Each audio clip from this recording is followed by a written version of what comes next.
자비라는 단어가 자비하면 어떻게 이렇게 다가오세요?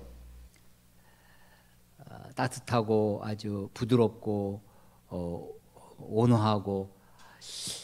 근데 이 단어는 참 단어를 이렇게 음미해 볼 때마다 자자는 사랑한다는 뜻입니다. 사랑 자자입니다. 자애롭다 할 때는. 근데 이 비자는 무슨 자비의 비자는 이게 슬플 비자입니다. 그래서 이 자비는 다른 뭐 인자, 은혜, 인애 이런 단어와 좀 다르게 이 자비라는 단어는 뭔가 애틋하게 다가오는 게 있어요. 슬픈 사랑, 자비입니다. 오늘 이 본문 가운데 하나님의 자비가 나타났다. 거룩하심이 나타났다는 단어는 12절에 보면 이스라엘 목전에서 내 거룩함을 나타내지 아니했다라는 말씀이 있고 13절 끝에 여호와께서 그들 중에 그 거룩하심을 나타내셨더라. 거룩함을 나타내셨다고 하는데 자비를 나타냈다라는 말씀은 없습니다. 그래서 우리가 이 사건을 통해서 하나님의 자비가 어떻게 나타나는지를 살펴볼 수 있었으면 좋겠습니다. 자비라는 단어를 설명을 드렸는데 이 민수기 20장은요. 민수기 20장은 죽음이 드리워져 있는 장입니다. 1절에서 미리암이 죽습니다. 28절에 아론이 죽어요. 그러니까 모세의 누나, 아마도 모세하고는 10여 살 그렇게 차이가 나는 누이였을 것입니다. 모세가 갓 태어났을 때 바구니에 아이를 담아서 나일강에 띄우게 되는데 그 아이가 어떻게 되는지, 그 갓난아이 동생이 어떻게 되는지를 지켜보다가 바로의 공주가 그 아이를 건지고 그 순간 쫓아가 가지고 그 바로의 공주에게 유모를 권유하는 그 정도의 순발력, 그 정도의 지혜가, 분별력이, 순간적인 판단력이 있는, 또 그 아이가 어떻게 되는지 끝까지 지켜보는 어떤 책임감, 어떤 거기에 대한 연민, 이런 것이 있는 그런 누이였습니다. 그래서 적어도 아마 티네이저 10대는 됐을 것이다 라고 생각이 들고요. 나중에 홍해를 건널 때 출애굽기 14장에 홍해를 건너는 장면이 있고 15장에 가면 그 홍해를 건너와서 이스라엘 백성들이 그 홍해를, 바다를 마른 땅으로 건넜다는 게 얼마나 놀랍겠어요? 그래서 출애굽기 15장은 찬양입니다. 홍해를 건너고 하나님을 찬양하는 장면이 있어요. 이스라엘 온 백성이 찬송을 하는데 뒷부분에 보면 미리암의 찬송이 따로 붙어 있습니다. 여인들과 함께. 그래서 이 미리암은 모세와 더불어서 여성 리더십으로 아마 그 공동체 가운데 역할을 했을 것 같습니다. 그러던 그 미리암이 민수기 12장에 가면 12장에서 광야에서 시내산에서 율법도 받고 또 시내산에서 성막도 만들고 어떻게 행진할지 행군에 대한 이것들을 배우고 나서 말씀하시고 나서 이제 행군을 시작하자마자 광야 여정의 초입에서 미리암과 아론이 모세의 리더십에 반기를 들었던 적이 있습니다. 그래서 그만 하나님이 미리암을 징계하셔서 문둥병이 생기고 모세가 하나님께 기도했더니 진영 바깥에 7일 동안 갇혀 있게 합니다. 사실은 진영 안에 있는 게 모양상으로는 같이 있고 진영 밖에 있는 것이 오히려 자유로운 것 같은데 진영 밖에 있는 게 갇히는 거죠. 진영 안에 있는 것이 오히려 자유한 것이고 하나님 안에 참 자유가 있고 하나님 밖에 오히려 그런 것처럼 미리암이 7일 동안 진영 바깥에 문둥병으로 있다가 다시 돌아옵니다. 그 이후에 아마도 미리암의 어떤 역할이나 이런 것들이 현격히 줄어들었던 것 같습니다. 그러다가 오늘 이곳에서 1절에 미리암이 죽습니다. 오늘 1절에 보면 첫이라고 나오는데 첫째 딸 앞에 몇 년도 첫째 딸인지 연도가 안 나와 있어요. 그렇지만 우리는 미리암이 죽은 사건, 그리고 이 20장 끝부분에 가면 아론이 또 죽어요. 그래서 아론과 미리암이 같은 해 죽습니다. 그리고 그 해에 모세도 죽어요. 이 해가 광야 40년의 마지막 해입니다. 마지막 40년 차 되는 첫째 달이에요. 그래서 19장과 20장 사이에는 많은 갭이 간격이 있어요. 얼마인지는 정확히는 알 수 없지만 길게 잡으면 38년, 그 30여 년간의 긴 여정을 지금 이렇게 기록하고 있는 거죠. 그해 20장에 와서 첫째 달에 미리암이 죽고 아마도 5달 정도의 아론이 죽습니다. 그래서 20장 앞부분 뒷부분이 미리암과 아론의 죽음이고, 가운데가 무슨 얘기냐면 백성들이 죽겠다고 아우성하는 형제들이 죽을 때, 우리 형제들이 죽을 때 우리가 죽었더라면 좋았을 것을 우리를 이곳까지 인도해서 여기서 죽게 하느냐, 죽는다는 소리가 가득했던 곳이 바로 20장입니다. 광야를 이렇게 여정을 보내고 40년째 되는 해 어디에 도착했냐면 1절에 보면 가데스에 도착합니다. 이 가데스가 어디냐면 광야 여정을 출발하자마자 가데스가 지금은 이집트 땅입니다. 저는 이제 93년도에 처음 이집트 이스라엘을 신학교 다니면서 신학교 친구들을 모아가지고 이렇게 이스라엘을 간 적이 있었는데, 그때는 6.1 전쟁 이후에, 아랍과 이스라엘 전쟁 이후에 이스라엘이 수에즈 운하까지 점령하고 있었어요. 시나이 반도까지. 그러다가 나중에 그것을 다 이집트에 반환해서 지금은 이집트 땅입니다. 시내산, 시나이 반도, 이 가데스 바네, 그리고 가데스 바네아 여기가 이스라엘과 이집트의 국경 지역이에요. 그래서 지금은 성지 이스라엘을 가도 국경 지역에 좀 아주 긴장이 있는 곳이라 직접 가볼 수는 없다고 그럽니다. 그래서 그것을 볼 수 있도록 전망대가 이렇게 있어서 보는데, 그 광야 가운데 드물게 오아시스가 군데군데 있어서 가데스가 꽤 넓은 지역인데, 여기에서 이스라엘 백성들이 머물기에 충분한 그런 숲이 우거진 질 정도의 샘이 있는 오아시스가 있는 곳이 가데스입니다. 이 가데스에서 민수기 13장에서 모세가 가나안 땅에 12정탐꾼을 보내요. 그리고 12정탐꾼이 40일 동안 가나안을 정탐하고 들어와서 보고를 하는데, 그 땅은 젖과 꿀이 흐르는 땅이지만 그 땅에는 거인들이 있고 우리가 보기에 우리가 메뚜기에 불과하다. 우리는 다 죽었다.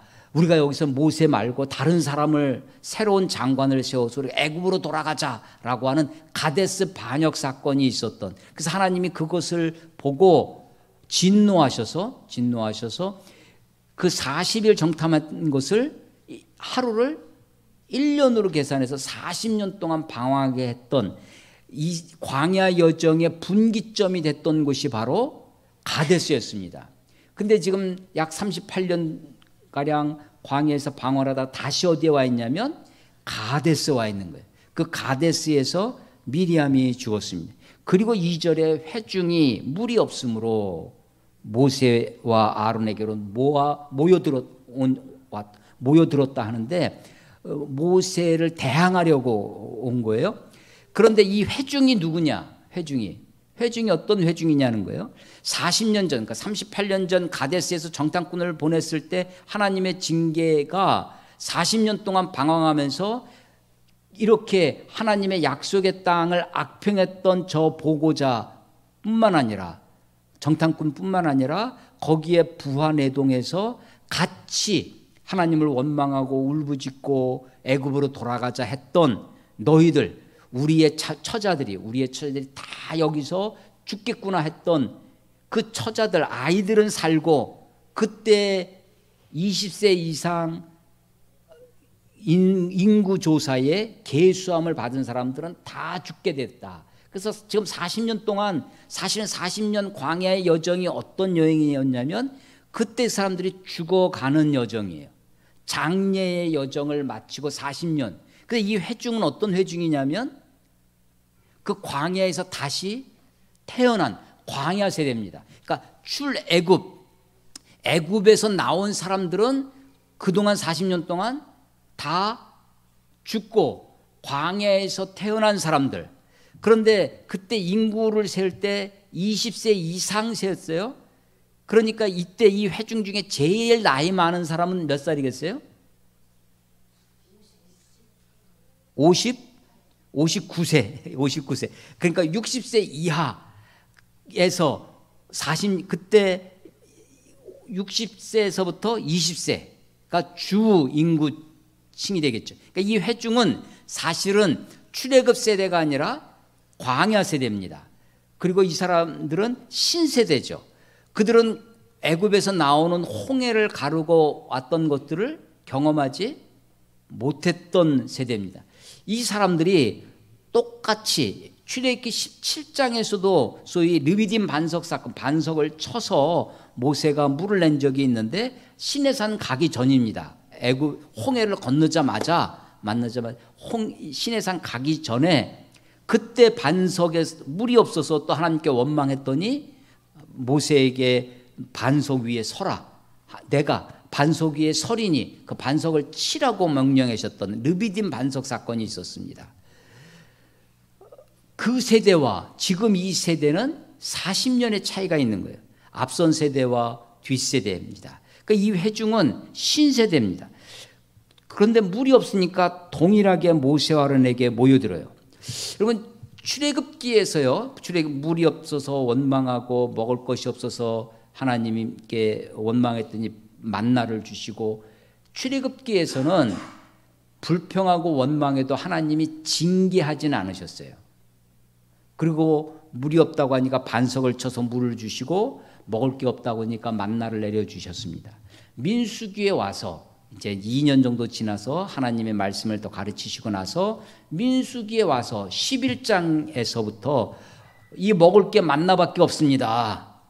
이 만나 외에는 우리가 아무것도 없고, 이 만나도 옛날에 2년 전에는 꿀 섞은 과자 맛이었는데 지금 보니까 기름 섞은 과자 맛이 됐습니다 라고 하나님께 원망을 할 때 하나님이 진노하시죠.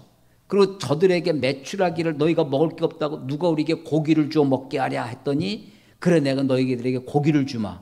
그것도 하루, 이틀, 사흘, 닷새, 열흘, 20일이 아니라 한 달 내내 냄새가 마저 싫을 정도로 고기를 먹게 하겠다. 그래서 주신 것이 매출하기였어요. 그래서 민수기에서는 백성들이 원망하고 불평하면 하나님의 진노가 있었습니다. 미디암과 아론이 원망했더니 문둥병이 오죠. 또 13장에서 가데스 바네아에서 정탐꾼 보낼 때 그 땅을 악평하고 원망하고 했을 때 하나님이 진노해서 40년 동안 방황하게 하시고, 16장에서 고라의 반역했을 때 땅이 갈라져서 그 반역자들의 주도자들은 다 땅에 묻히게 되고, 부안해동했던 250명의 지휘관들이 있는데 다 불에 타 죽고 하나님이 진노하십니다. 그런데 20장에 와서 지금 물이 없다고 원망하는 이 대목에 와서 하나님이 진노하지 않으세요. 그리고 모세에게 야 가서 반석에게 명령해서 물을 내게 하라 라고 그 물을 주십니다. 그래서 왜 이렇게 하느냐, 처음에 출애굽기에서는 진노가 없었어요. 불평해도 그래 하나님이 채워주십니다. 마치 어린 나이와 같이. 그러다 민수기에 와서 하나님이 불평하고 원망하고 반역했을 때 하나님이 진노하십니다. 근데 지금 20장의 이 회중은 어떤 회중이냐면, 그 민수기에 진노하셨던 그 사람들은 다 죽고 새로운 세대, 신세대, 제가 이제 캠퍼스에서 겟세마네에서 사역을 가지고 있는 착각 중에 하나가, 저는 40년 이상 됐어요. 제가 81학번이니까 벌써 40년 이상 돼서 저는 경험들이 축적이 됩니다. 옛날에 이렇게 했지. 그런데 지금 아이들, 지금 캠퍼스에 있는 친구들은 다 어떤 친구들이냐면 지금 막 들어와서 처음부터 하는 거죠. 그 갭이 있어요. 그 착각을 자꾸만 하죠. 옛 생각을 가지고 이야기를 하고 이렇게 했잖아. 근데 친구들은 그런 것에 대해서 아무것도 없는. 근데 주님이 지금 이 20장에서 이 회중들에게 하나님의 자비의 첫걸음이 뭐였냐면, 징계하지 아니하시고 그들의 필요를, 그들의 요구를 들어주신다 라고 하는 것입니다. 이들의 이야기를 보면 3절에 백성이 모세와 다투어 말하여 이르되 우리 형제들이 여호와 앞에서 죽을 때 우리도 죽었더라면 좋을 뻔하였도다 라고 얘기합니다. 그러면서 너희가 어째 여호와의 회중을 이 광야로 인도하여 우리와 우리 짐승이 다 여기서 죽게 하느냐. 너희가 어째 우리를 애굽에서 나오게 하여 이 나쁜 곳으로 인도하였느냐. 이곳에는 파종할 것이 없고 무화과도 없고 포도도 없고 석류도 없고 마실 물이 없도다. 제일 많은 글자는 뭐예요? 없다. 그러니까 없음의 충만. 제가 그렇게 이름을 붙여놨는데 없는 게 충만해요. 이게 아이러니인데 없고 5번 없다고 얘기를 합니다. 그러면서 어찌하여 우리를 애굽에서 나오게 했느냐라고 그래요. 이 사람들이 애굽을 경험했어요? 그럼 이 사람들이 애굽을 어떻게 알아요? 들어서. 그러니까 애굽에 대한 뭐가 있어요? 동경이 있습니다. 애굽의 풍요에 대한 동경, 애굽의 번영에 대한 선망이 있어요. 풍요와 선망이 있습니다. 물론 이들 중에 어렸을 때 애굽에서 경험했던 사람들도 있었을 겁니다. 60세에 가까이 된 사람들은. 그러나 애굽에 대해서 그러나 이들이 없고 없는데 진짜 없는 게 있었어요.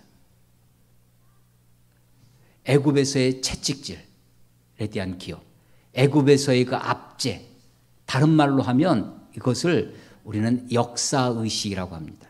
역사의식이 없는 거예요. 그러니까 우리가 개인이 가지고 있는 기억이 있어요. 공동체가 가지고 있는 기억이 있습니다. 우리 민족이 가지고 있는 기억이 있어요. 그게 역사죠. 공동체가 가지고 있는 기억이 있습니다. 근데 그 기억을 왜곡합니다. 우리가 100여 년 전에 일제 치하에 있었습니다. 우리가 오늘날 이렇게 잘 살게 된 세계의 10위 안에 드는 경제 대국이 된데 그 식민지 시대의 공로가 있다. 그래서 식민지 근대화론이라고 얘기를 합니다. 여러분 철도 놓고 일제가 철도 놓고 우리를 개발했던 것이 그때 당시 조선은 전부 다 식량 공급지였습니다. 군산에 가보세요. 거기서 수많은 쌀들 우리의 양곡이 다 수탈당하고 백성들은 굶주려 죽고 방공령이니 우리가 쌀이 외국으로 나가지 못하는 것을 방공령을 발했던 그런 지방에 있는 수령들이 막 처단을 당하고 결국은 다 뺏기고 우리 백성들은 비싸게 먹고 먹을 것이 없어가지고 그리고 모든 그 철도를 놓고 하는 것도 우리를 수탈하기 위한 것이었지 우리를 개발하고 근대화하려는 것이 아니었다는 것입니다. 사실은 고종 때 철도를 서울에서 인천까지의 경인 철도가 일본보다 훨씬 먼저 철도를 놓은 것이 우리 조선이었습니다. 아니 일제시대 때 뭐 철도를 놓고 이렇게 뭐 근대화에 있었다 할지라도 6.25 때 그 모든 것은 다 폐허가 됐었습니다. 일제 모든 것 우리 남한이나 북한이나 다 정말 그야말로 쑥대밭처럼 폐허가 된 속에서 다시 일어선 게 한강의 기적이라고 말할 정도의 놀라운 변화가 우리 이 한국 땅에 있게 되는 것이죠. 역사의식이 없어요. 우리 조상들이 애굽에서 채찍질 당하고 온갖 압제와 고통과 심지어는 자기가 낳은 아들을 자기가 키우지 못해서 죽일 수밖에 없었던 나일강에 띄워보낼 수밖에 없었던 그야말로 비인간적인 인권 제로의 세상을 살았던 거죠. 역사의식도 없을 뿐만 아니라 이들에게 없었던 것이 있어요. 이들은 지금 뭘 가지고 있는 다 물질적인 거죠. 파종할 것 당연하죠. 광야에서 파종할 것이 있을 리가 없죠. 무화과도 없고 포도도 없고 석류도 없고 마실 물도 없다고 하지만 이들에게 진짜 없는 것은 역사의식도 없고 또 하나 그들에게는 하나님의 언약도 없습니다. 왜 가나안에 가려고 그래요? 그 가나안이 하나님의 약속의 땅, 그 하나님의 약속, 하나님이 우리에게 주신 그 비전, 그것이 없는 거죠. 여러분 요셉이 노예로 팔려갑니다. 종으로 팔려가서 애굽의 총리가 돼요. 그 총리가 된 그야말로 1인 지하 바로 왕 밑에 그리고 만인 지상의 애굽의 총리 된 이 요셉이 죽을 때 유언이 뭐였느냐? 내가 그동안 이루어 놓은 것을 잘 너희가 지키고 자손 만대 천대 여기서 살아라 라고 유언하는 것이 아니라 내가 죽으면 하나님이 너희를 기억하사 너희를 약속의 땅으로 인도하실 텐데 그때 나를 꼭 데리고 가라. 그래서 이 출애굽할 때 모세가 애굽에서 나올 때 가지고 나온 게 뭐냐? 요셉의 유고를 갖고 나온다는 거예요. 그 유고를. 400년이 지났는데 그 히브리인들의 어떤 탁월한 것 중에 하나죠. 어떻게 400년 전에 조상의 유언을 기억을 하고 그것을 기억해서 40년 전에 우리 할아버지의 말씀도 기억이 없는데 400년 그것을 간직하고 그 문서가 된 것도 아닙니다. 근데 그 말을 기억해서 유고를 가지고 나오죠. 그러니까 그들에게는 뭐가 있었느냐? 요셉과 또 히브리인들 가운데 그 믿음의 선조들 사이에 흐르는 하나님의 약속, 하나님의 언약에 대한 기억이 있는 거죠. 근데 지금 이 백성들은요, 지금 그들은 다 물질적인 것이 없다고 하는데 진짜 없는 것은 역사의식도 없고 하나님의 약속도 없고 그리고 현재 누리고 있는 자유의 소중함도 망각하고 있습니다. 그리고 결정적으로 뭐가 없냐? 이들의 말이 지금 길게 2절에서부터 5절까지 있는데 이들 말 가운데 이들의 생각 가운데 결정적으로 없는 거 하나님이 없습니다. 하나님에 대한 언급이 없어요. 그들을 광야에서 인도해 오신 하나님, 그들을 붙들고 계시고 그들을 인도하신 하나님이 없는 이 백성이었습니다. 그런 모습을 보고 6절에 모세와 아론이 회중 앞을 떠나 회막, 성막이라고도 하는 하나님과 만나는 곳이죠. 그 회막문에 이르러 엎드립니다. 이들이 엎드려서 무엇했겠습니까? 이 반역하는 이스라엘 백성들의 그 이 모습 앞에 너무나 참담한 그가 하나님 앞에 엎드려 기도했었을 것입니다. 그럴 때 여호와의 영광이 그들에게 나타납니다. 이 여호와의 영광이 나타나는 장면을 우리가 이 모세오경 출애굽기에서부터 이렇게 살펴보면 출애굽기에서의 하나님의 영광이 나타났다라고 할 때는 하나님의 영광이 구름 속에 임하니라, 하나님의 영광이 성막 위에 머무니라, 하나님의 영광이 그야말로 거룩하고 장엄하고 아름답게 그들의 임재로 나타납니다. 근데 민수기에서의 하나님의 영광, 이 광야 여정 속의 하나님의 영광은 무엇과 관련이 있냐면 이스라엘 백성들의 반역과 관련이 있습니다. 14장 10을 찾아보겠습니다. 14장 가데스 바네안에서 정탐꾼이 돌아와서 모세를 없애고 우리가 새로운 장군을 세워서 사람을 세워서 애굽으로 돌아가자라고 하는 반역을 했을 때 14장 10절 온 회중이 그들을 모세와 아론을 돌로 치려 하는데 반역하고 있죠. 돌로 치려 하는데 그때 여호와의 영광이 회막에서 이스라엘 모든 자손에게 나타나니라. 그러니까 이 하나님의 영광은 민수기에서의 하나님의 영광은 출애굽기의 하나님의 영광은 하나님의 임재의 표현이지만 민수기에서는 이스라엘 백성들의 반역에 이스라엘 백성들의 죄악에 대한 하나님의 진노의 표현입니다. 그 진노 속에 하나님의 사람 모세와 아론에 대한 보호가 포함되어 있습니다. 그래서 돌로 치려하는 그들 가운데 하나님의 영광이 임해서 아론과 모세를 보호하시고 저들에게 진노하시는 것이죠. 16장 가보겠습니다. 민수기 16장은 고라의 반역입니다. 고라는 레위 사람이에요. 아니 레위인들 중에 모세도 레위인이고 레위 지파였고 아론이 그 중에 대제사장이 됩니다. 나도 똑같은 레위인인데 레위 지파인데 쟤네들은 제사장으로 멋진 옷 입고 성전에서 성막에서 섬기고 근데 우리들은 뒤에서 섬겨야 되고 그들을 도와줘야 되는 그래서 레위 지파 중에 고라가 반역합니다. 마치 가까운 12장에서 모세와 가장 가까운 미리암과 아론이 반역했던 것처럼 지금 가까운 레위 지파 중에 고라가 반역합니다. 그리고 이스라엘 12지파 중에 제일 장자가 누구였냐면 르우벤입니다.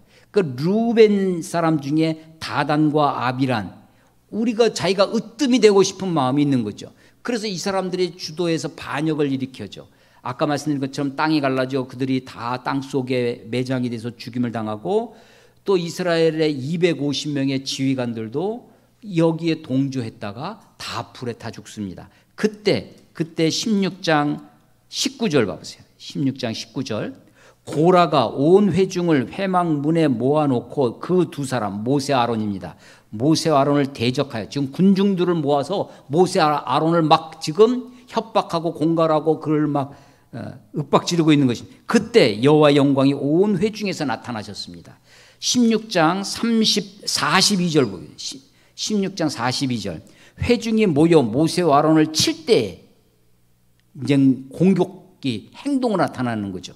칠 때에 회막을 바라본즉 구름이 회막을 덮었고 여호와의 영광이 나타났더라. 그러니까 이 민수기에서의 여호와의 영광은 이스라엘 백성들의 죄, 특별히 반역죄, 하나님의 사람에 대한, 모세와 아론에 대한 그 리더십에 대해서 반역하는 가데스의 반역과 고라의 반역 때 하나님의 영광이 나타났습니다. 그래서 하나님의 사람들을 지키고 보호할 뿐만 아니라 반역하는 그들을 앞에 하나님의 영광을 보여주셨다라고 하는 것입니다. 그런데 지금 20장에 와서 회중들이, 물론 신세대예요. 저들을 하나님이 치시진 않았습니다. 진노하진 않으셨지만 저들이 모세에 대항하여 그들에게 다가올 때에 모세가 그 회막에 엎드릴 때 하나님의 영광이 나타납니다. 그리고 그들에게 말씀하세요. 모세와 아론에게 7절. 여호와께서 모세에게 말씀하여 이르시되 8절. 지팡이를 가지고 내 형 아론과 함께 회중을 모으고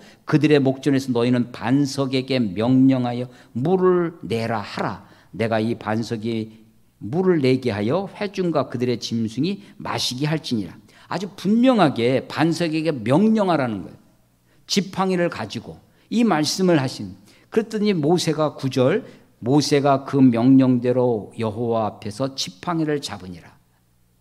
여호와 명령대로 행합니다. 그리고 여호와 앞에서 행해요.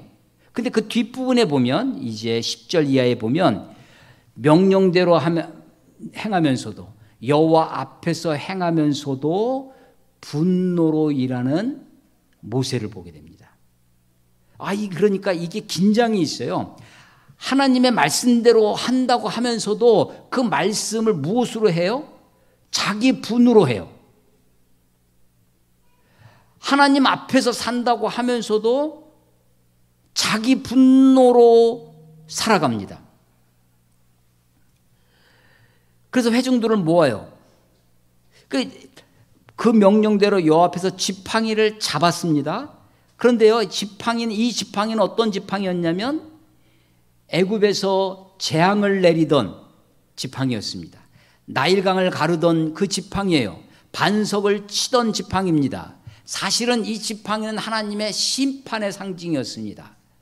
그러나 이 지팡이 자체가 어떤 매직 파워가 있는 물건은 아니죠.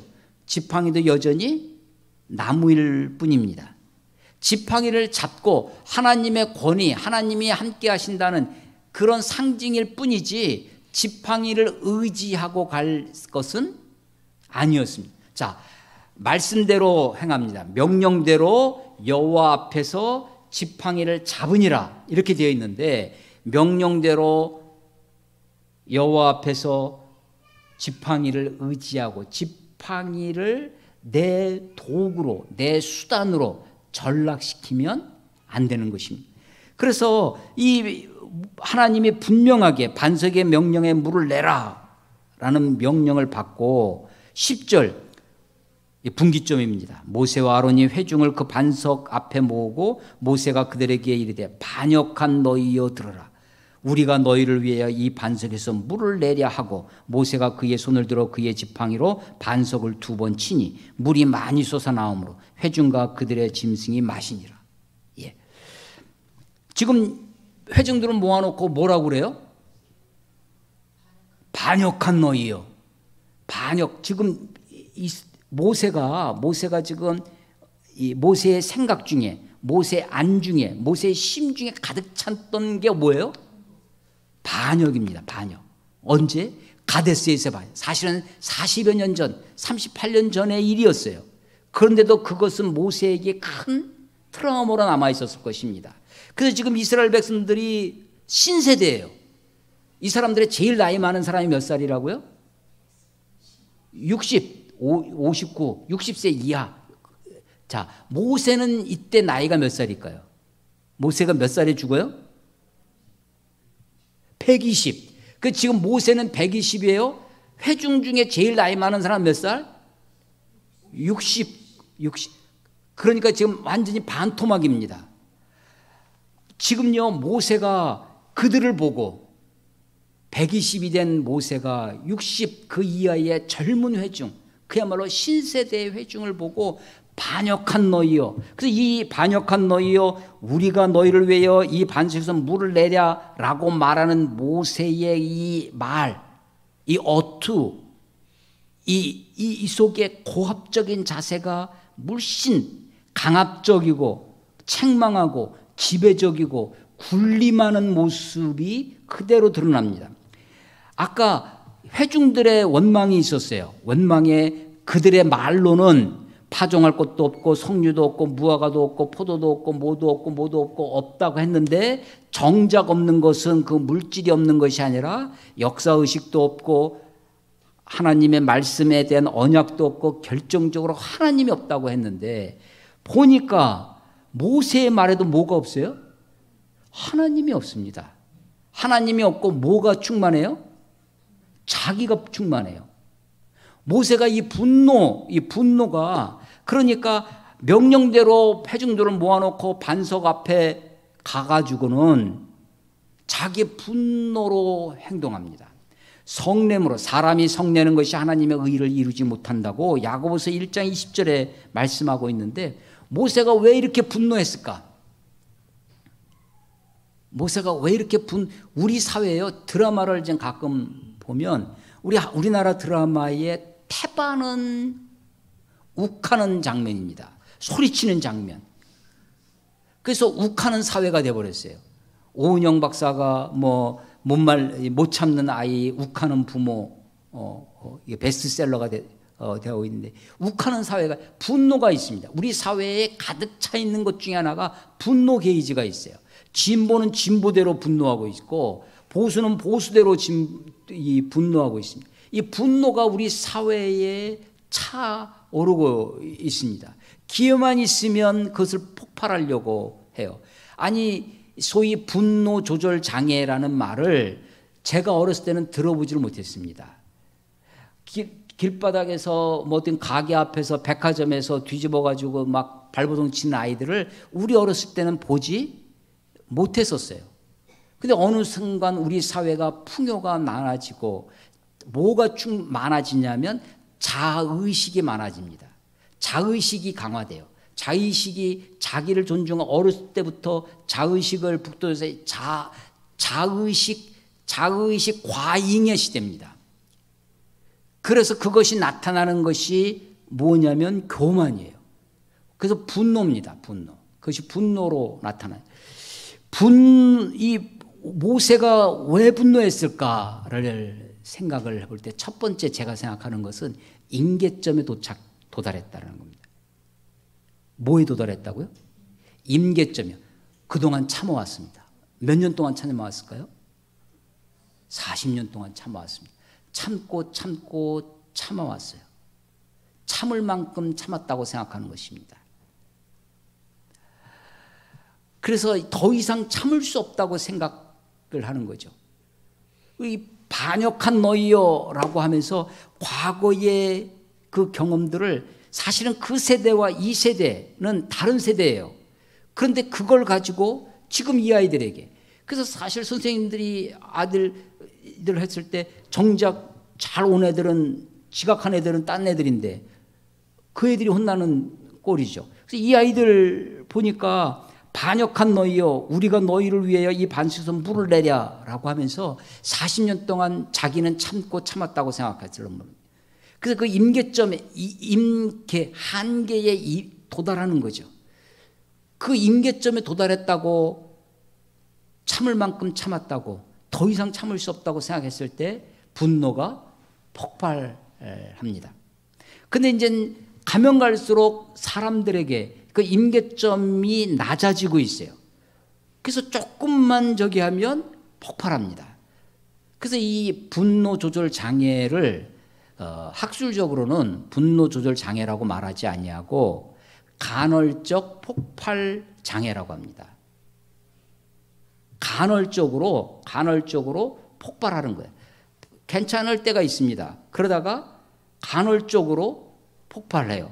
그런데 이 간헐적인 이 간격이 점점 좁아지고 폭발의 강도가 더 세져가고 하는 거지. 그래서 내가 폭발했을 때 옆에 있던 사람이 상처를 받습니다. 어떤 사람이냐면 나와 가까이 있는 사람들의 상처를 받아요. 멀리 있는 사람은 상처를 받지 않아요. 그래서 가까이 있는 사람이 상처를 받아서 그 사람도 임계점에 도달해요. 그 사람이 또 폭발해요. 그래서 서로 폭발이 상호작용을 일으켜서 상처를 주고받는 가정, 상처를 주고받는 공동체, 상처가 만연되어지는 그런 세상이 되어져 가는 거죠. 반역한 너희여 들으라. 우리가 너희를 위하여 이 반석에서 물을 내랴. 마치 자기가 모세가 하는 것처럼, 자기가 반석을 내는 것처럼 지금 되어 있어요. 그러니까 이것은 모세에게 있어서요, 모세가 분노하는 첫 번째 이유는 임계점에 도착했다는 것이고, 두 번째는 자의식이 고양됩니다. 자기의식이 고양돼요. 물론 우리가 자의식이 있어야 됩니다. 내가 누군지, 내가 어떤 존재인지, 내가 어떤 사람인지를 알아가야 돼요. 그 나라고 하는 존재에 대해서 잘 이해하고 자의식을 확립해야 사람으로서 온전하게 살아가는 거죠. 그게 쉬운 일은 아닙니다. 그래서 이 청소년 시기에 자아 정체성의 위기를 겪으면서 우리가 그야말로 어른이 되어져 가는 것인데, 그때 고통이 있고 그때 갈등이 있죠. 이 자아의식이 고양되어져 가는데 자아의식이 과잉됩니다. 필요해요. 자아의식이 필요한데 필요한 것보다 넘쳐나요. 과잉돼요. 그래서 폭발합니다. 그리고 그것이 과잉으로 나타나는 모습이 뭐냐면 그게 교만입니다. 내가 하랴. 그래서 처음에는 나는 누군가라고 하는 건전한 자의식에서 출발을 하는데, 나중에 내가 누군데 지금 감히, 내가 지금 역전의 용사로 40년 광야를 지금 내가 120세에 근데 지금 어린 것들이 60것들이 하면서 이 꼰대 의식이 생겨나고 교만한 마음이 극을 달합니다. 그래서 자의식은 필요하지만 자의식의 과잉이 되어지면 교만의 길로 들어서게 되어집니다. 이 자의식의 과잉이 내가 가지고 있는 분노를 조절하지 못하고 그것을 내 있는 힘껏 외부로 표출하게 되어지죠. 우리 안에 분이 있는 것은요, 분은 우리 안에 분은 어쩌면 자연스러운 것일 수 있습니다. 분은 태고 쪽부터 있었어요. 여러분, 가인과 아벨이 에덴에서 추방된 인류가, 아담과 하와가 낳은 가인과 아벨이 하나님께 제사를 드려요. 그때 가인의 마음속에 가인의 제사는 하나님 받지 아니하시고 아벨의 제사를 받는 그 모습을 보고 가인이 품었던 것이 뭐였냐면 분이었습니다. 그러니까 분이라고 하는 것은 인간이 가지고 있는 태고적 것이에요. 본래적인 것입니다. 에베소서 4장에 보면 너희가 분을 내어도 죄를 짓지 말고 분을 해가 지기 전에 그 분을 해가 지도록 품지 말라고. 그러니까 분은 어떻게 보면 분 자체가 문제가 아니라 그 분 때문에 죄를 짓는 게 문제고, 그 분을 해가 지도록 품고 있는 것이 문제입니다. 이 품는다는 게 뭡니까? 품는다는 거. 우리가 엄마들이 아이를 품습니다. 배양하는 거예요. 그러니까 분이 일어나는데 분은 내 자연스러운 거예요. 이 자연스러운 분을 내가 그것을 해소하고 시키고 그것을 자연스럽게 폭발하지 아니하고 하지 못하고 그것을 배양을 합니다. 품어요. 자양분을 줘요. 속으로 계속해서 저것이 나를 무시하고 내가 지금 누군데 나이가 어쩌면 저럴 수 있냐. 내가 너한테 얼만큼 잘해줬는데 내가 이렇게 해줬는데 하면서 자기 분을 키워갑니다. 키워요. 그래서 임계점이 다다르도록 그것을 배양해요. 그게 품는 거예요. 그러니까 분을 내어도 죄를 짓지 말아야 되고 분을 해가 지도록 품지 말아야 되는 것입니다. 저는 이 말씀을 또 이렇게 해석합니다. 여자를 보고 음욕을 품는 자마다 이미 간음하였느냐. 그런데 여자를 보고 음욕이 생기지 않을 수 없는 거죠. 음욕이 생기는 그 자체가 문제가 아니라 음욕을 품는 것이 죄다. 그래서 그것을 자꾸만 생각을 발전시킵니다. 계획을 해요. 내가 어떻게 하면 저 여자를 범할 수 있을까? 계획을 하고 추리하고 자기 행동을 자기 생각을 발전시켜 나가는 거예요. 죄가 욕심이 잉태한 즉 죄를 낳고 욕심 그 자체는 인간이 욕심이 없을 수 없죠. 그런데 문제는 욕심을 잉태하는 겁니다. 욕심을 자꾸만 키워가요. 욕심에다가 그 자양분을 붙입니다. 자꾸만 그것을 공급해줘요. 그래서 더 커지게 하는 거죠. 욕심이 잉태한 즉 죄를 낳고 죄가 장성한 즉 사망에 이르느니라 라고 하는 것이죠. 지금 분이 있어요. 분이 있어요. 그런데 이 분을 내가 어떻게 해소하고 분을 내어도 죄를 짓지 않고 분을 해가 지도록 품지 않도록 자기 자신을 통제하고 하나님 앞에 자기 자신을 드릴 수 있어야 되겠다라고 하는 것입니다. 그래서 이 모세의 가장 아마 민수기 전체에서 모세 개인적으로 보면 가장 슬픈 장면이 바로 이 장면입니다. 40년 동안 인도에 왔는데 그가 가나안에 들어가지 못하는 하나님으로부터 처벌을 받는 장면이 이 대목인 거죠. 그러면서 내 안에 반역한 너희요 라고 하면서 그들의 악행에 대한 과거에 그것도 지금 이 세대 당사자가 아니라 그 앞선 세대의 것이었는데 그것을 지금 그들에게 투영해서 반역한 너희요 라고 하고 우리가 너희를 위하여 반석에서 물을 내랴 하면서 자의식이 고양되어 있어요. 그 모세가 11절에 모세가 그의 손을 들어 그의 지팡이로 반석을 2번 칩니다. 반석을 2번 쳐요. 왜 2번 쳤겠어요? 분이 풀릴 때까지. 한 번 쳤을 때 물이 안 나왔기 때문에 그렇습니다. 한 번 쳤을 때. 왜 반석을 치냐면 과거 38년 전에 르비딤 반석에서 그때 쳤어요. 그때 물이 나왔습니다. 과거의 경험 때문에. 그래서 우리가요 경험을 의지하지 말고 말씀을 의지해야 됩니다. 경험이 강력할수록 어떤 경험, 성공의 경험이 강력하든지 혹은 실패와 슬픔의 경험도 동일하게 그 강도에 따라서 이 경험에 좌우됩니다. 내가 다 해봤어. 내가 해봤는데 왕년에 이 경험, 여러분 경험에 의지하지 않냐고 말씀에 의지하는 것. 여러분 베드로가 어느 날 밤새도록 고기를 하는데 한 마리도 못 낚았어요. 그는 나면서부터 어부였습니다. 바닷가에서 잔뼈가 굵은 사람이었어요. 근데 그 마을에 어느 날 목수의 한 사람 청년 예수가 옵니다. 갈릴리 호숫가에서 말씀을 가르쳐요. 사람들이 몰려옵니다. 수많은 사람들이 너무나 많으니까 예수님이 베드로에게 부탁을 하죠. 배 좀 띄워다오. 그러니까 배에 올라서 선상 강화를 합니다. 배에 앉아서 해변을 바라다 보시고 많은 사람들의 말씀을 가르쳐. 그때 그 말씀을 가장 잘 들었던 사람이 누구예요? 바로 옆에서 배 주인 베드로가 그 말씀을 가장 잘 들었죠. 말씀을 듣는 태도, 말씀을 듣는 자세가 남다르게 보였을 것입니다. 베드로에게 주님 말씀하십니다. 깊은 데로 가서 그물을 내려 고기를 낚으라. 그때 베드로가 고백을 하죠. 주여, 내가 밤이 맞도록 수고했을 때 얻은 것이 없지만은, 이건 뭐예요?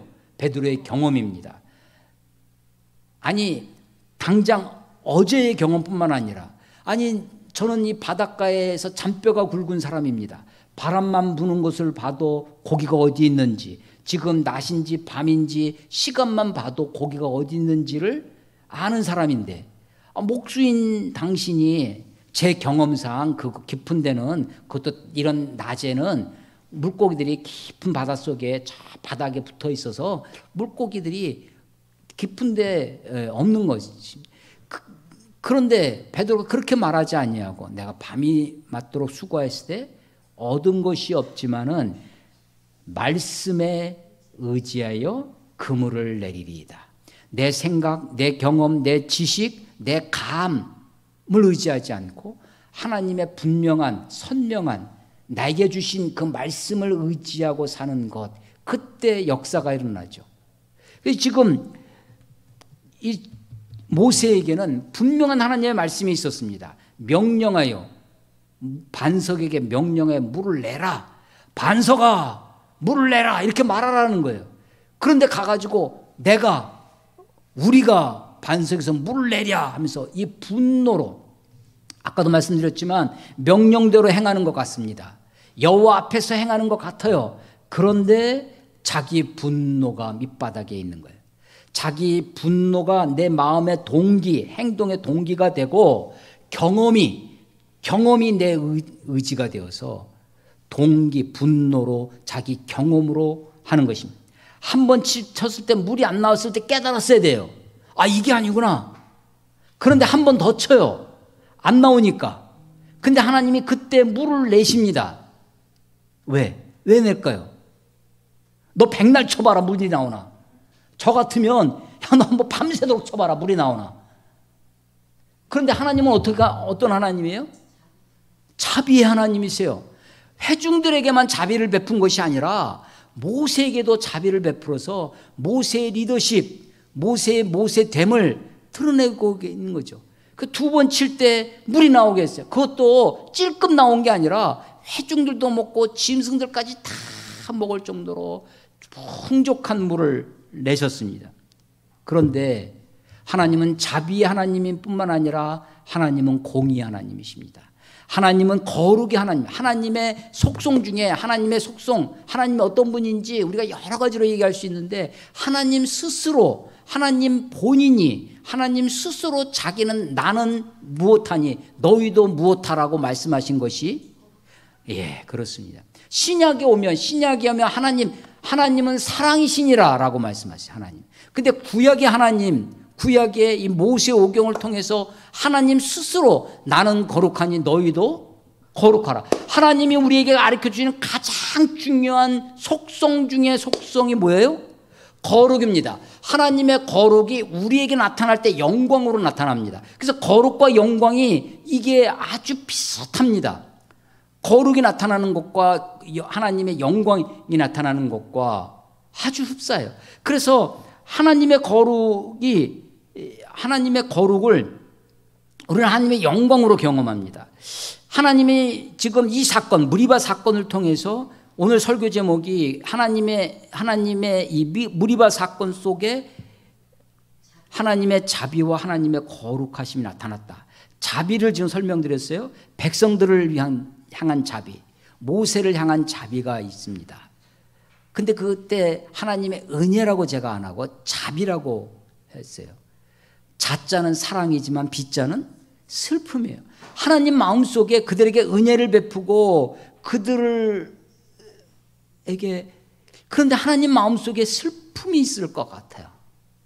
하나님의 자비와, 그런데 거룩이 있어요. 그래서 12절에 보면 여호와께서 모세 아론에게 이르시되 너희가 나를 믿지 아니하고 하고, 근데 이게 함으로 하였기 때문에 because가 들어있어요.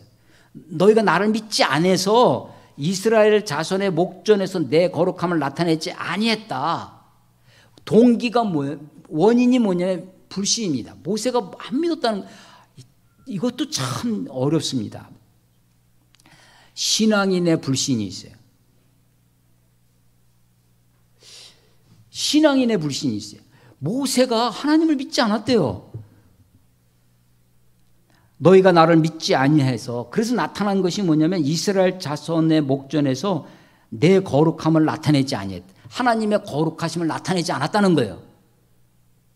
아니 그러면 모세가 말씀대로 그야말로 아주 디테일하게 순종해서 명령해라 생각, 반석아 물을 내라 라고 말을 해서 순전하게 했으면, 그렇게 순종했더라면 그때 물이 나왔겠죠. 그때 나타나는 게 뭐예요? 하나님의 거룩이라는 거예요. 그런지 하나님이 지금 네가 나를 믿지 아니해서 내 거룩함을 나타내지 아니했다라고. 그러니까 하나님의 거룩은 신자의 무엇으로 나타낼 수 있을까요?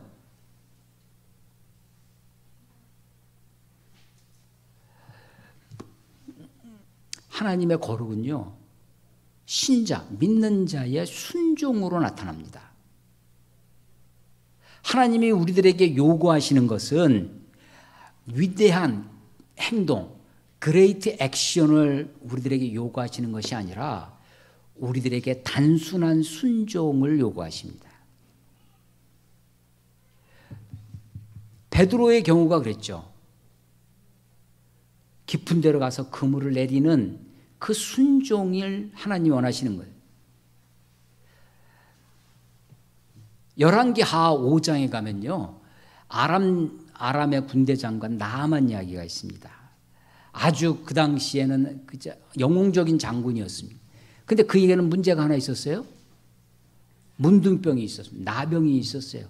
근데 보니까 저 이스라엘 땅에 아주 신통한 선지자가 있다는 이야기를 듣고 은 10달란트 어마어마한 그리고 옷 10벌, 아주 요즘식으로 하면 명품 옷, 그리고 말 기병들을 데리고 이 사은품을 갖다가 가지고 와서 찾아옵니다. 엘리야를 찾아오는데 엘리야는 내다보고 가지도 않고 하인을 시켜가, 야 거기 가서 요단강에 가서 7번 목욕을 해라 라고 얘기를 해요.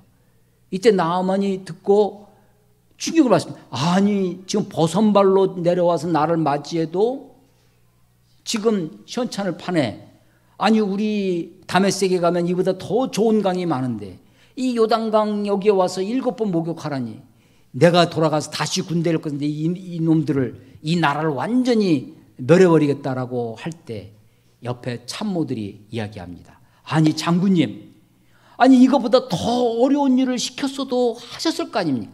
이게요, 쉬운 일 하라고 하니까 안 해요. 주의를 지켜라, 이거 어렵습니까? 쉽습니까? 쉬운 일 하라고 하니까 안 해요. 어려운 일 하라고 합니다. 이게요, 그런데 나아만은 이 사람은요, 좋은 참모가 있었어요. 그리고 열린 귀가 있었습니다. 그렇게 진짜 그러네. 열린 귀가 있어야 마음이 열립니다. 그 닫힌 마음이 열려서 요단강에 가서 목욕을 하는 거예요. 7번 몸을 담굽니다. 그 단순한 순종이 그에게 변화를 가져오는 거죠. 그러니까 위대한 행동을 하나님 우리에게, 그레이트 액션을 우리들에게 요구하시는 것이 아니라 단순한 순종을 원하시는 거예요. 지난주에 제가 제주도에 목회자 수련회를 다녀왔는데, 그때 목사님들이 설교 중에 단무지가 있고 소세지가 있고 오이지가 있다 이런 얘기를 막 하는 거예요. 혈액형에 따라서 A형은 뭐고 B형은 뭐고, 나중에 검색 한번 해보세요. 그런데 단순하고 무식하고 이거 강단에서 할 얘기 지랄 같은 이런 거라는 거예요. 그런데 정말 필요한 것이 단무지 정신입니다. 단순하고 무식하고 지속적인 지구력 있는 삶이. 지금 모세가요 40년을 잘 이끌고 왔는데 마지막 이 대목에서 하나님의 거룩을 나타내지 아니하고 자기가 드러나는 거예요.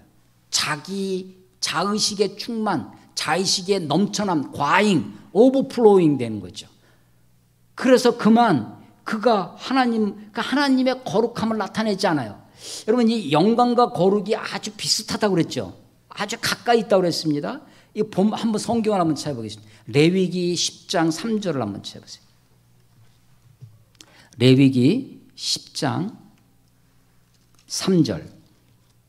레위기 10장에는요 아주 그 여러 제사에 관한 또 성전을 섬기는 것에 대한 말씀을 쭉 레위기에서 하시다가 아론의 대제사장 아론의 두 아들, 아들이 4명이 있는데 그 중에 첫째 아들, 둘째 아들 나답과 아비후라고 하는 이 사람들이 하나님이 명령하지 않은 다른 불, 자기 생각대로 자기 멋대로 성전을 섬기는 거예요. 성막을 섬기는 거야. 그런데 하긴 하는데 어떻게 하냐면 자기 식대로 하는 거예요. 자기 마음대로 다른 불로 분향하다가 그만 불에 죽는 사건이 있었습니다. 제사장의 아들들이 죽은 거예요. 깜짝 놀랄 만한 사건이죠. 그때 모세가 하는 말이 3절이에요. 10장 3절, 레위기 10장 3절. 모세가 아론에게, 지금 자기 형이에요. 대제사장입니다. 하나님의 말씀을 받아서 아론에게 전하는 거예요. 아론에게 이르되 이는 여호와의 말씀이라. 여호와의 말씀이라. 이것은 지금부터 하는 말이 하나님의 말씀이라는 거예요. 이는 여호와의 말씀이라. 이르시기를 하나님은 나는 나를 가까이 하는 자 중에서 내 거룩함을 나타내겠고 온 백성 앞에서 내 영광을 나타내리라 하셨느니라. 하나님의 말씀 따옴표를 해보세요. 어디서부터예요? 나는 나를 가까이 하는 자 중에서 내 거룩함을 나타내겠고 온 백성 앞에서 내 영광을 나타내리라 까지가 쌍따옴표입니다. 여기까지 하나님의 말씀을 모세가 그대로 전하는 거예요. 전언하는 것입니다. 내 거룩함을 누구에게 나타낸다는 거예요? 나를 가까이. 하나님 가까이 있는, 물론 하나님은 어디에나 계시지만 지금 하나님은 어디에 계신다고 하시냐면 성막에, 지성소에, 그 법궤에. 그러니까 누가 제일 가까이 있냐면 대제사장이, 제사장들이 하나님 가까이 있는 사람들에게 거룩함을 나타내겠다는 거예요. 그리고 온 회중들에게, 백성들에게는 내 영광을 나타낸다는 거예요. 백성들에게는 영광을, 가까이 있는 사람들에게는 거룩. 여러분, 거룩이라고 하는 단어랑 가장 가까운 단어가 뭐가 있을까요? 거룩하다와 비슷한 단어를 고르면, 우리가 많이 교회에서 설교실 가리키는 단어인데, 거룩하다와 가장 흡사한 단어, 구별하다라는 겁니다. 구별하는 겁니다. 그래서 하나님의 거룩을 가리키기 위해서 구별합니다. 분리합니다. 여기까지는 이스라엘의 땅, 여기는 여인의 땅, 여기는 남자들이 오는 것, 제사장이 오는 것, 그리고 거룩하니까 만지지 못합니다. 구별해요. 다 거룩을 나타내는 방식이 뭐냐면 구별하는 거예요. 자, 그런데 하나님이 누구에게 거룩함을 나타내요? 가까이 있다 보면, 하나님과 가까이 있다 보면 가까이 있는 사람들이 가지는 착각이 있어요. 뭘 착각할까요? 자기가 뭐 같아요? 하나님 같아요. 그래서 가까이 있는 사람들이 범하는 실수, 죄악, 가장 무서운 죄악, 자기가 하나님인 것 같아요. 자기가 무슨 권능을 행하는 것 같아요. 그래서 하나님이 그들 가운데 구별해야 돼요. 그래서 모세가 반석에게 명해서, 반석아 물을 내라. 내가 하는 게 아니라 하나님이 하신다는 거예요. 나는 하나님의 종이고 하나님의 심부름꾼이고 하나님의 권능의 통로일 뿐이지 나는 하나님이 아니라는 거예요. 구별이 필요해요. 멀리 있는 사람들하고는 구별이 필요 없어요. 빛나는 영광이 필요해. 가까이 있는 사람들에게 필요한 게 뭐예요? 구별입니다. 거룩입니다. 그런데 지금 모세가 지금 하나님을 나를 믿지 않냐면으로 뭘 나타내지 않았어요? 거룩을 나타내지 않았습니다. 그래서 그 뒤에 13절에 보면 민수기 20장 13절에 보면 이스라엘 자손이 여호와와 다투었으므로 이를 무리라 하니라. 여호와께서 그들 중에서 내 거룩함을 나타내셨다. 하나님이 모세와 너는 네가 아무리 위대해도 네가 아무리 훌륭해도 너는 너일 뿐이다. 너는 사람일 뿐이라는 거예요. 하나님이 될 수 없다는 거예요. 하나님 거룩하심을 나타내셨습니다. 하나님의 무엇으로? 진노로, 하나님의 징계로. 나중에 신명기에 가면요, 신명기 3장에 25절에 모세가 기도해요. 하나님 구하옵나니 나로 그 땅, 이 요단강을 건너가게 해달라고 그렇게 기도해요. 하나님의 마음이 너무 아팠습니다. 그래서 야, 그만해도 족하니 더 이상 구하지 마라. 더 이상 말하지 말라고 하나님이 그렇게 말씀하신 장면이 있어요. 하나님은요, 그야말로 자비하십니다. 하나님의 거룩이 지금 이 무리바 사건을 통해서 하나님의 자비와 거룩이 나타나고 있다라고 하는 것입니다. 끝까지 모세가 단무지 정신으로 단순하고 무식하게 내 경험이 아니라 말씀을 의지하고 지속적으로 지구적으로 하나님께 순종했더라면 얼마나 좋았을까 하는 생각이 듭니다. 이것이 모세 이야기로 끝나지 아니하고 저와 여러분의 삶 속에 하나님의